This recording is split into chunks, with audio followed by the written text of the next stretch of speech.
hoje estou aqui para contar um pouquinho, né, da série, né, hoje é o 4º dia da série Minha História. Nas semanas anteriores nós assistimos, né, nós vimos aí as lindas histórias que o Rafael contou, que a Sandra contou, que a Silvana também contou. Lindas histórias que vêm aí para edificar a nossa vida e Deus trabalhar naquilo que a gente precisa ser trabalhado, ok? Então, se você puder, né, participe com a gente, né, da inscrição, se inscreva no nosso canal Rio de Vida Church, né, se inscreva que aí você vai receber as sinalizações, as novas séries que a gente está lançando. Se você puder também, esteja conosco todos os domingos presencialmente, né, nos cultos às 9h30 da manhã. Mas caso você não possa comparecer, não tem nenhum problema, participe pelo nosso canal Rio de Vida nos nossos cultos às 18 horas, ok? Rio de Vida, mergulhe neste rio. Vou contar um pouquinho daquilo que Deus fez na minha vida, é só uma parte daquilo que Deus trabalhou, né? Tem muitas outras coisas que Deus vem trabalhando e Ele vai continuar trabalhando na minha vida, e eu estou aqui para contar um pouquinho do meu testemunho, da minha história para vocês. Eu nasci num lar no qual eu sou o filho mais velho de 3 filhos. Não sei se o meu nascimento ele foi planejado, não sei se o meu nascimento ele foi desejado, mas também eu nunca tive o interesse em perguntar. Passei por momentos tristes, né? Tive grandes momentos tristes, e eu não consigo trazer na minha memória, eu não consigo resgatar na minha memória momentos felizes da minha infância. Consigo ver muitas vezes momentos tristes, momentos que eu me sentia órfão dentro da minha própria casa, me sentia órfão dentro da minha família. Os momentos felizes que eu consigo me lembrar são os momentos que meu pai ainda trabalhava, né? O meu pai tinha um bom trabalho, né? E ele trabalhava, então a gente tinha muitas coisas dentro de casa. Então esses eram os momentos que eu conseguia lembrar de momentos felizes da minha vida, da minha infância. Não sei também, né, se os meus pais tiveram um casamento feliz, também nunca perguntei, e também minha mãe, por quê? A minha mãe um dia ela chegou a contar para mim que certo dia, quando eu era muito pequeno, ela chegou a se esconder na garagem de casa por causa da agressividade do meu pai. Meu pai ele se tornou alcoólatra, e ele se tornava quando ele bebia, quando ele se embriagava, ele ficava cada vez mais agressivo. E ele se transformava com a bebida. Então ele agredia fisicamente, muitas vezes agredia verbalmente. E minha mãe contou certo dia que ela chegou a se esconder na garagem por causa da agressividade do meu pai. Minha irmã, se eu não me engano, ainda não tinha nascido, meu irmão também não tinha nascido, se eu não me engano eu era o primeiro ainda lá dentro dessa casa, dentro deste lar, dentro dessa família.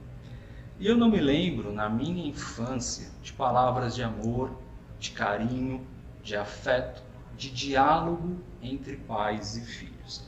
As correções eram feitas por chineladas, as correções eram feitas através de palmadas, e enquanto eu apanhava, eu recebia as orientações, eu recebia as informações.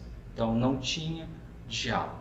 Eu cresci desta forma, foi assim que eu vivi esse meu período de infância.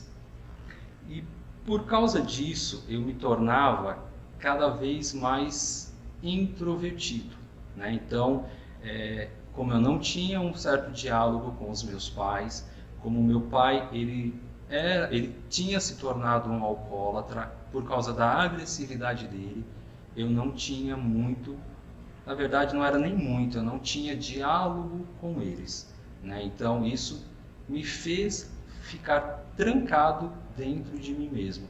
Então eu entrava em mim, ficava introvertido e não expressava os meus sentimentos. E eu cresci também por causa disso, por não me desenvolver muito bem. Eu acabei me tornando muito dependente dos meus pais. Eu tinha medo de enfrentar o mundo, eu tinha medo de sair sozinho. Então, onde eu precisava ir, eu precisava a minha mãe ir junto. Certo dia eu precisei ir a uma biblioteca, hoje a gente não precisa mais disso. Hoje a gente tem biblioteca fácil pela internet, mas certos dias quando eu precisava ir até a biblioteca para fazer trabalhos escolares, a minha mãe precisava ir comigo. Eu tinha medo de sair sozinho. Esse meu lado não era desenvolvido, esse meu lado não era trabalhado por causa de toda essa situação que eu vivi na minha infância. E vocês vão conhecer um pouquinho mais sobre isso. E a minha mãe, ela ia comigo, mas não é porque eu gostava da presença dela, mas é porque eu tinha medo de enfrentar o mundo. E eu me tornava cada vez mais introvertido, cada vez mais tímido e me isolava cada vez mais. Essa introversão, eu cresci com ela, passei com ela pela minha a fase de infância, adolescência, e eu trouxe essa minha introversão, essa minha timidez até o meu período adulto.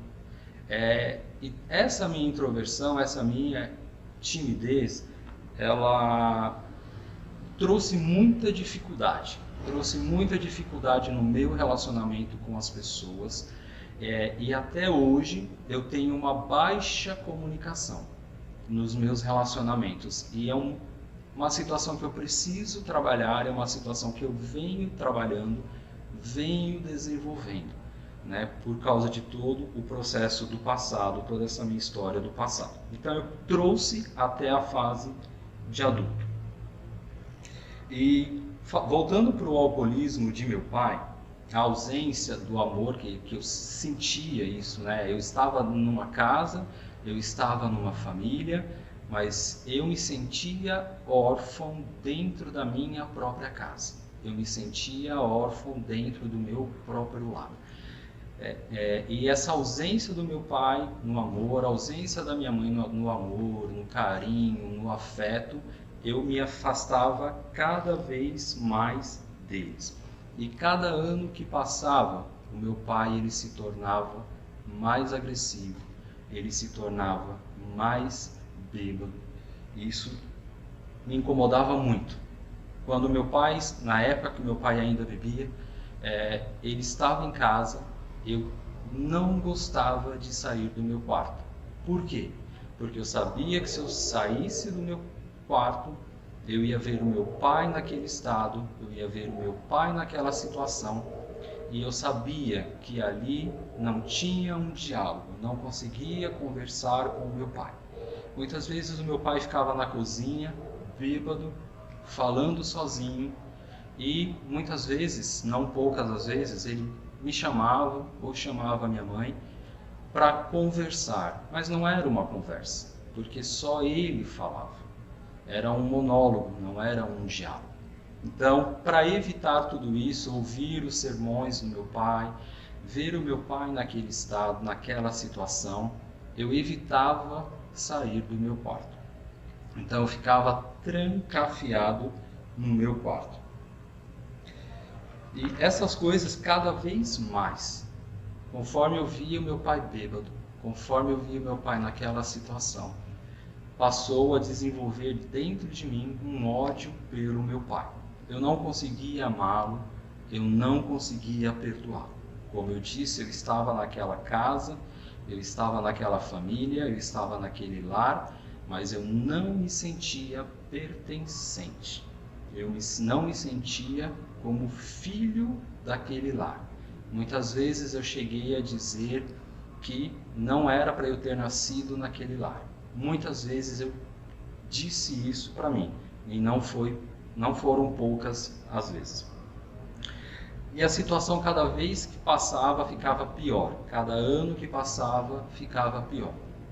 Meu pai, eu cheguei a certo dia a agredir fisicamente o meu pai para proteger a minha mãe. E chegou certa vez, meu pai, de tão bêbado que ele estava, ele caía bêbado na rua. E aquilo, mais ainda, ao ver aquela situação, cada vez mais o ódio nascia dentro de mim. Cada vez mais eu não conseguia amar o meu pai. Eu lembro-me de certa vez, tentei de tudo. Lembro-me de certa vez de ter colocado remédio na comida do meu pai. Falei, bom, vamos tentar colocar um remédio, vamos ver se com esse remédio vou conseguir resolver o problema do alcoolismo do meu pai. Vamos colocar. Colocava o remédio, mas nada. Ele comia, ok, vomitava depois, mas ele continuava bebendo. E certo dia chamei o meu tio, o irmão dele, e nós resolvemos internar o meu pai. Internamos o meu pai para tratamento de alcoolismo. Enquanto ele esteve internado na clínica, longe do álcool, não bebia, claro, e aí ele ficava diferente. Mas quando ele saiu da clínica, quando ele saiu da internação, ele voltava a beber. Eu não consigo me lembrar da época exata, mas meu pai ele deixou de trabalhar. Ele tinha um excelente emprego, ganhava bem, mas devido ao alcoolismo, ele perdeu o emprego dele. Ele deixou de trabalhar. E essa responsabilidade de trabalhar foi lançada sobre mim. Então ele vivia de bicos, né? De vez em quando arrumava um trabalho aqui, de vez em quando arrumava um trabalho ali, e ele vivia de bicos. E a responsabilidade de sustentar o lar caiu sobre mim. E isso me deixava cada vez mais agressivo, cada vez mais com ódio do meu pai, cada vez mais eu não conseguia amar o meu pai. E num determinado período, quando eu perdi um emprego, eu fui obrigado por meu pai. Você não vai ficar em casa desempregado. Você vai trabalhar. Eu fui obrigado a trabalhar, sustentar a casa, enquanto ele ficava em casa, bebendo cada vez mais. O salário que eu recebia, eu não tinha direito sobre ele. O salário que eu recebia era entregue 100% nas mãos da minha mãe. Recebia o salário. Na época eu era jovem aprendiz. Na época eu não tinha conta em banco. E na época eu recebia um envelope com dinheiro. Se eu não me engano, acho que eu tinha 14 anos, acredito. E eu recebia o envelope com dinheiro. Chegava em casa, a primeira coisa que a minha mãe fazia, estendia a mão para pegar o envelope do dinheiro. Então assim, eu trabalhava e 100% do meu dinheiro ia para dentro de casa. E com o meu dinheiro, ele era utilizado para sustentar o vício do meu pai. Na bebida, no cigarro, nos jogos. E eu mesmo não podia aproveitar o dinheiro que eu recebia. E cada vez mais, tudo isso fazia com que eu ficasse cada vez mais introvertido, cada vez mais com dificuldade de amar o meu pai, de amar a minha mãe. E eu não podia sair, não sabia o que era ir ao cinema, não sabia o que era ir a restaurante, não sabia porque eu dependia, embora trabalhasse, eu dependia que minha mãe liberasse o meu dinheiro para eu poder ir a algum lugar. E raramente eu fazia isso, porque o dinheiro era utilizado para outras coisas. Foi também nessa fase da minha vida que eu comecei a procurar por algo. Não sabia o que era, não sabia o que eu procurava ou não sabia por quem eu procurava. Mas eu precisava me encher de alguma coisa. Foi nesse período que eu fui convidado por uma colega de colégio a ir a uma igreja. Lá nessa igreja fui e lá eu me converti ao Senhor Jesus. Mas mesmo após a minha conversão, o problema lá em casa, ele continuava. Às vezes a gente pensa assim que quando a gente se converte, os problemas vão acabar de um dia para o outro. Não vão. Com a conversão, com Jesus, né, a gente consegue, a gente tem força e a gente tem um apoio para a gente superar os problemas. Porque enquanto a gente estiver nessa terra, enquanto a gente estiver neste mundo, nós vamos ter problemas, vamos passar por aflições, vamos passar por qualquer outra situação, né? Então, muitas vezes a gente pensa, né, eu até cheguei a pensar assim, se me converti ao Senhor Jesus, os problemas vão continuar. Pelo contrário, os problemas vão melhorar. Pelo contrário, os problemas continuaram. E como as coisas em casa, elas estavam muito difíceis. Meu pai bebia, eu tinha que trabalhar, sustentar a minha casa, não tinha dinheiro para aproveitar o meu próprio dinheiro. Então, fiz o seguinte: bom, se eu tenho que sustentar uma casa, então o que eu vou fazer? Vou casar, vou ter a minha própria casa e vou sustentar a minha própria família, né? Só que aí o que eu precisava fazer? Eu precisava chegar em casa e falar: não poderei mais contribuir, não poderei mais dar o meu dinheiro dentro de casa, porque eu vou casar. E para eu casar eu preciso juntar dinheiro. Certo dia, quando eu fui avisar a minha mãe, eu falei assim: mãe, eu vou me casar e eu não posso mais dar o dinheiro dentro de casa. Uma coisa que a minha mãe disse que me machucou muito e trouxe isso por muito tempo na minha vida, carreguei isso por muitos anos na minha vida, foi o seguinte: o que ela me disse? Como você vai casar? Você não tem onde cair morto. Essa frase da minha mãe, eu carreguei por muitos anos. Essa frase que a minha mãe lançou contra mim me machucou muito, porque normalmente a mãe e o pai abençoam o filho. E eu recebi essa palavra de condenação. E isso fez cada vez mais mal em mim, porque cada vez mais eu alimentava machucados dentro de mim. Cada vez mais eu me alimentava de feridas que eram lançadas contra mim. E cada vez mais eu me sentia não pertencente àquela casa. E isso foi uma facada dentro de mim. E cada vez mais eu criava muros fora de mim. Então, não tenho amor por parte de pai, não tenho amor por parte de mãe. Então, criei muros à minha volta e comecei a me afastar.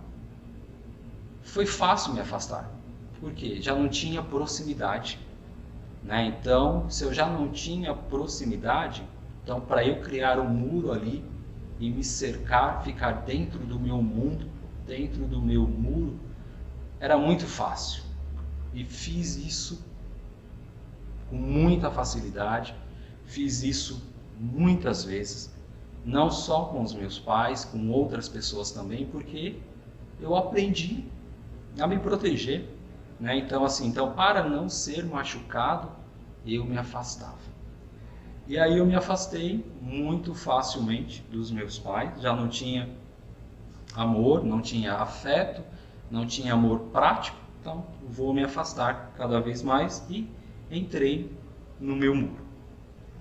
Casei e alguns anos depois, né, minha filha nasceu e a gente descobriu que o meu pai descobriu um câncer maligno por causa do tempo de fumante.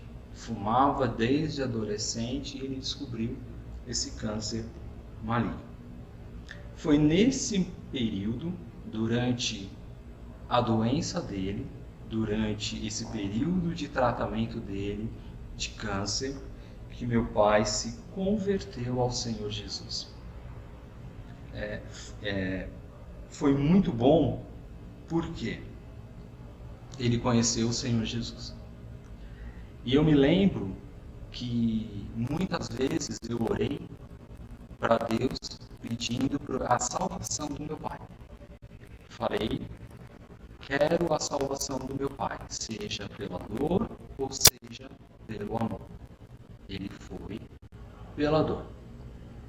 Mas antes dele morrer, o meu pai, durante o período que ele se converteu, durante o período de tratamento dele do câncer, o meu pai ele mudou completamente. O meu pai ele teve um semblante diferente.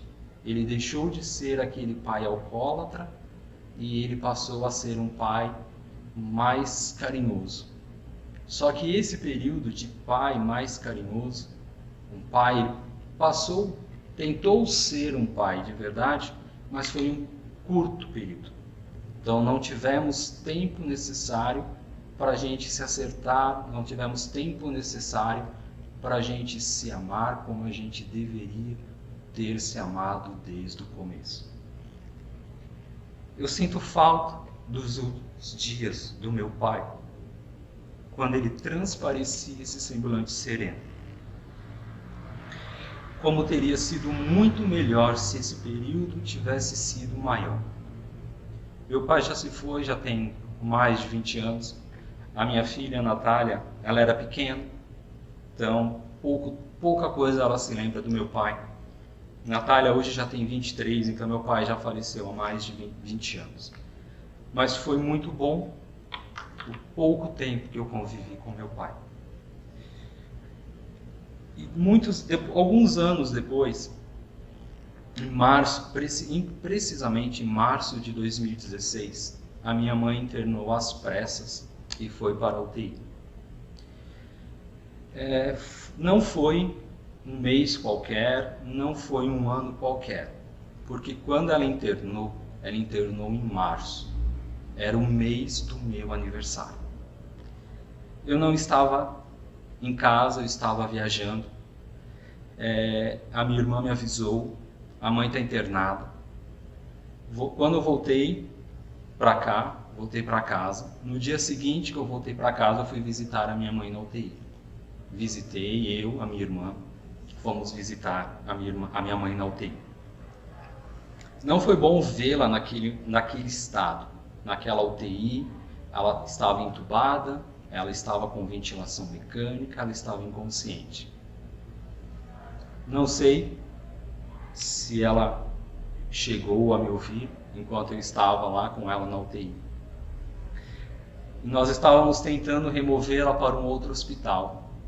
Eu achava que ela não estava tendo tratamento adequado naquele hospital. E enquanto nós estávamos no hospital, aguardando a transferência dela para outro hospital, ela faleceu. Ela faleceu no dia que eu fui visitá-la na UTI. Só que esse dia que eu fui visitá-la na UTI e que ela faleceu, era a véspera do meu aniversário. E no dia do meu aniversário, nós estávamos no IML, aguardando a liberação do corpo dela. Para mim, esse aniversário, 9 de março de 2016, foi o aniversário mais triste. Foi o aniversário mais triste e eu confesso que eu cheguei a pensar e a dizer: não tinha outro dia para você morrer? Foi isso que eu pensei. Todo esse período que eu passei de infância, de adolescência, recebendo essas coisas, e ainda na véspera do meu aniversário morrer, e no dia do meu aniversário estar no IML. Por isso que eu pensei, por isso que eu falei, não tinha outro dia para você morrer. Um outro ponto da minha fase adulta, eu quebrei o relacionamento com os meus irmãos, devido a um desentendimento com a minha irmã. Foram meses que me isolei no meu mundo e não quis qualquer tipo de conversa com eles. Mesmo após o nascimento do meu sobrinho, Eu não falava com a minha irmã. E também não fui conhecer o meu sobrinho. Porque eu não queria mais, já tinha sido magoado, já tinha sido ofendido, estava carregando essa ofensa comigo por muitos anos. Criei vários muros na minha volta. Não quero mais, não vou mais me envolver, não quero mais papo com ninguém, não quero. Me sentia bem assim. E por tudo isso, pelo que passei, mais e mais eu fugia dos meus relacionamentos. Não quero, não quero, não quero. Percebi, já quando ia perceber que eu já ia ser machucado, eu já me afastava. E isso, esse período pelo qual eu passei, eu desenvolvi o desapego. Para mim, me desapegar era muito simples. Da mesma forma que o não envolvimento com as pessoas era muito simples. Eu estava muito magoado, muito ferido, muito ofendido, e eu não queria mais. Então, eu desenvolvi na minha vida o desapego. E eu procurava não me envolver mais com as pessoas. E não foram poucas as vezes que eu perguntei, por que nasci? Já que toda vez que eu vou me envolver com as pessoas eu me machuco, nasci num lar que eu não me sentia filho naquele lar, não me sentia pertencente àquela família, não me sentia pertencente àquele lar. E eu perguntava, por que nasci? Acho que a cegonha me deixou em casa errada. Várias vezes eu falei isso. Não me lembro o ano, não me lembro a época correta, a época exata, mas os nossos pastores aqui na Rio de Vida trouxeram para a nossa igreja uma visão celestial, a visão de uma igreja com propósito. A partir da implantação dessa visão em nossa igreja, eu fui ouvindo e fui aprendendo sobre o propósito, sobre o meu propósito nessa terra, sobre a minha identidade. E durante esse período de aprendizado de uma igreja com propósito, eu aprendi e tenho aprendido até hoje e vou continuar aprendendo no futuro, daqui para frente, sobre a minha identidade. Quando eu falo sobre a minha identidade, não é essa identidade. Essa identidade me diz que eu sou um cidadão brasileiro, que eu sou o André, que eu sou filho do Arnaldo, filho da Maria, irmão do Carlos e da Karine. Mas eu passei a aprender essa identidade. Essa identidade que diz que eu sou filho de Deus, que eu sou cidadão dos céus e que eu tenho muitos irmãos. E isso eu venho aprendendo cada vez mais. Durante essa jornada eu aprendi que eu não sou um acidente. Eu também aprendi que eu não sou um erro. Eu aprendi também que os meus pais podem até não ter me planejado, podem até não ter me desejado, mas eu fui desejado por Deus. Eu nasci, antes de nascer dos meus pais, eu nasci primeiramente em Deus. Eu passei a aprender isso. Passei a aprender que Deus me desejou, que Deus me amou e que Deus continua me amando. Esse aprendizado mostrou que eu não poderia mais viver sendo dirigido por ressentimentos, que eu não poderia mais ficar preso ao meu passado. Meu passado tem que ficar para trás. Eu preciso aprender com ele, mas eu não preciso ficar preso ao meu passado. E se eu continuasse preso ao meu passado, eu ficaria e ficarei cada vez mais machucado. Mas eu aprendi. O meu passado já passou.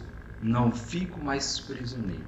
Agora eu tenho que viver a minha vida no presente e trabalhar para o futuro. Com a chegada dessa visão na nossa igreja, eu fui convidado a participar do programa 30 Semanas. Eu não sabia muito bem o que era, mas eu aceitei. O 30 Semanas, ele não é uma ferramenta de autoajuda, mas ele é uma ferramenta de ajuda do alto. E nesse 30 semanas eu fui trabalhado por Deus. Eu aprendi que é preciso coragem para decidir mudar a mim mesmo. Eu não vou conseguir mudar as pessoas, eu tenho que mudar a mim mesmo. E no 30 semanas eu aprendi isso. Também eu aprendi a tomar as decisões e a restaurar o meu relacionamento. O meu relacionamento com Deus, primeiramente, comigo mesmo e com o próximo. E aprendi, venho aprendendo, venho exercitando isso, venho praticando. E durante o processo de restauração, durante o processo da caminhada, durante o processo de restaurar os relacionamentos, eu fui atrás dos relacionamentos, fui tentar corrigir, tentar restaurar os relacionamentos quebrados. Restaurei o meu relacionamento com os meus irmãos. Após a restauração, somente depois que eu restaurei o relacionamento com os meus irmãos, principalmente com a minha irmã, eu conheci o meu sobrinho, que eu ainda não tinha conhecido. Durante esse meu processo de cura, eu liberei perdão aos meus pais por todo acontecimento no passado. Eu continuo trabalhando os meus sentimentos, continuo trabalhando as minhas emoções, batalhando pela minha fé, batalhando pela minha casa, batalhando pela minha família. Eu sei que eu não sou perfeito, mas que eu sou uma obra em construção. Eu sei que Deus está trabalhando em mim e eu sei que Ele vai completar a boa obra em Cristo Jesus. É o que diz Filipenses 1:6. A psicologia, ela me define como um filho adulto de alcoólatra. Mas agora eu sei que eu sou um filho amado de Deus. E eu sei que Deus está trabalhando na minha vida para que eu seja a melhor versão de mim mesmo. Eu não me sinto mais órfão. Eu não me sinto mais rejeitado. Eu não me sinto mais inferiorizado. Porque eu não estou mais preso ao meu passado. Eu me libertei. Eu liberei o perdão. A ferida, ela foi fechada. Ela não dói mais. Vou lembrar? Sim, vou lembrar. A ferida, quando ela marca e o machucado fecha, a ferida, você consegue ainda ver a ferida. Você consegue ver a cicatriz, só que não dói mais. E da mesma forma, essa ferida, ela foi fechada. E o que eu aprendi? Que onde há uma ferida fechada, há um ministério aberto. E eu quero que isso que eu estou trazendo aqui hoje, eu quero que reflita em muita gente, eu quero que reflita em muitas pessoas, eu quero que alcance as pessoas que precisam ouvir isso.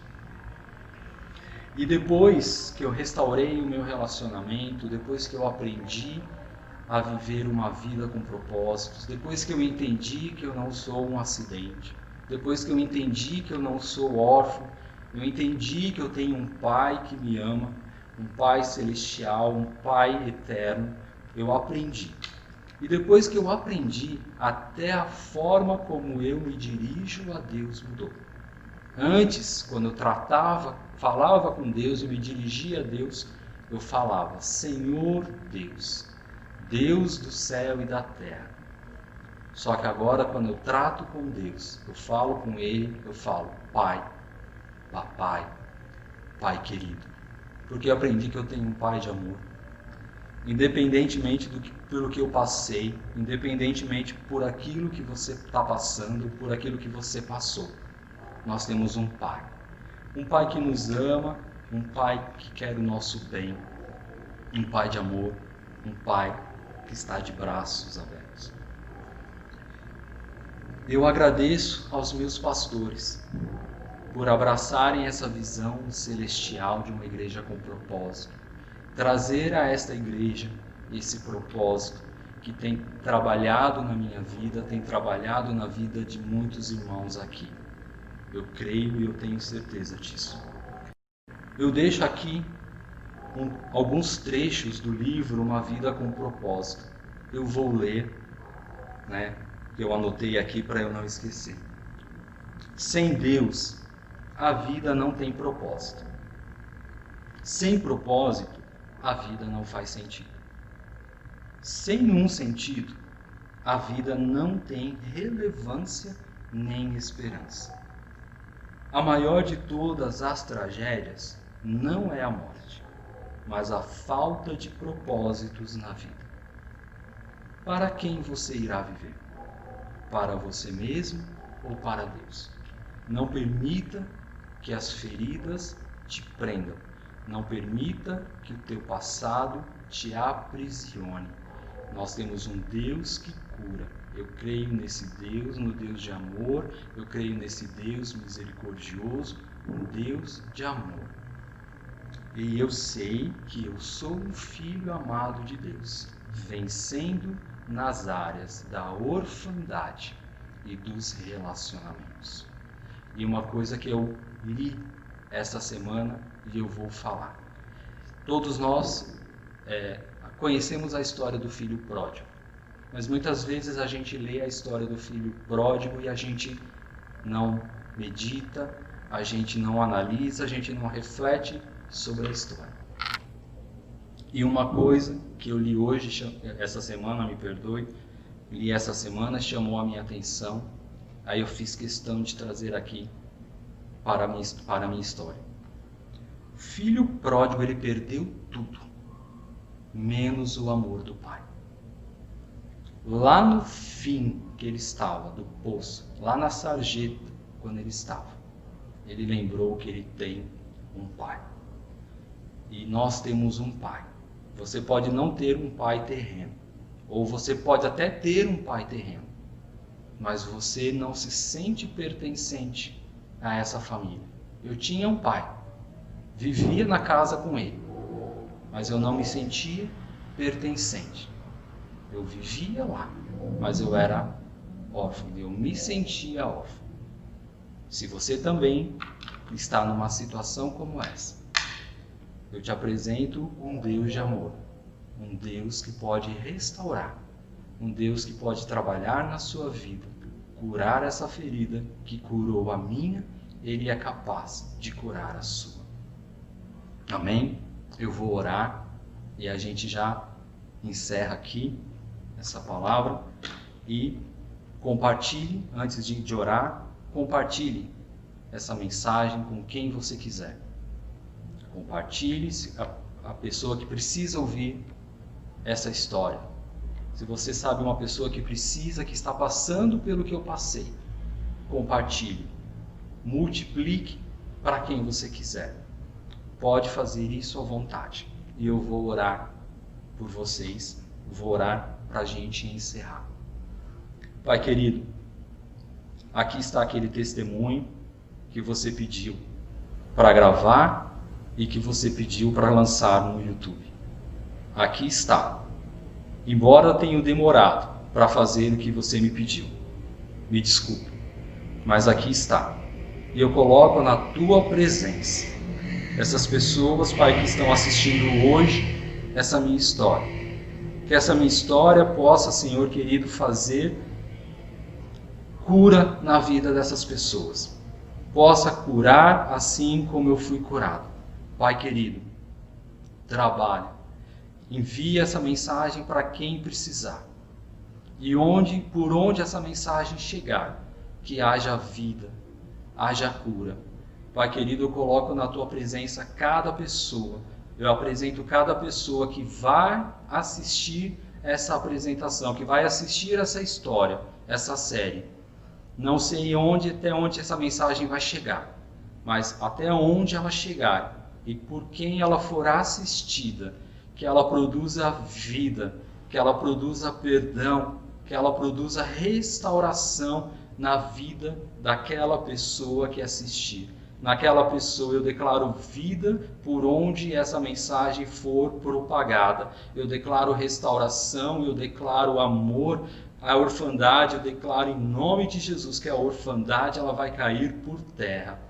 E eu declaro a cura do amor de Deus. Eu declaro a cura do Pai de amor. O Pai, ele está de braços abertos para te receber. Embora ele seja Deus, ele é o nosso Pai. E ele é um Pai de amor. Pai querido, receba essa oração, receba esses meus irmãos que estão assistindo essa palavra, esse testemunho, essa minha história. Obrigado pela oportunidade e desculpa mais uma vez por ter demorado para gravar essa mensagem. Meus queridos, obrigado a todos vocês. Caso vocês precisem, podem me procurar. Não sei se eu consigo depois colocar o meu celular aí no vídeo, mas se depois não puder, não tem nenhum problema. Se você precisar falar, conhecer um pouquinho mais de perto sobre a minha história, o que eu passei, o que eu estou vivendo, vencendo a orfandade, vencendo o relacionamento. É um dia de cada vez. E se você precisar, pode vir. Pode me procurar, a gente vai conversar. Ok? Meus queridos, muito obrigado.